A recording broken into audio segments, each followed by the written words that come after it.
We want to get closer and closer to that state where I think we kind of, okay, so a couple things. I think in a year from now, I mean, one thing that we'd love to get really, really close to is actually that kind of like simplicity. And this might be a significantly higher order of abstraction. I don't know what the form factor will look like or whatever, but the kind of parameters we will care for from users will be that outcome. And of course, it has to be verifiable. There are some parameters that have to be restrictive, and the budget. And I think like we'd want to experiment with directions where Claude actually gets so good at understanding itself. It figures out what model you should be using. It figures out how to spin up all the sub-agents. I actually don't think you need to think so much about harness engineering in that world.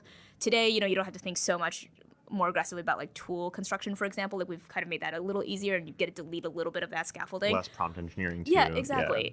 And I think if you just keep going up that stack, like today, a lot of the innovation is happening at this kind of like really high level, almost like harness architecture like level, which is really fun. But I think a lot of that honestly also kind of goes away, where you almost like don't have to think so much about like model selection. You don't have to think so much about what kind of architectures are there, because we probably would have like gone through enough iterations with Claude, where Claude is actually able to understand itself enough that it can almost like write itself on the fly to figure out what is necessary in that kind of like two parameter world of like outcome and budget.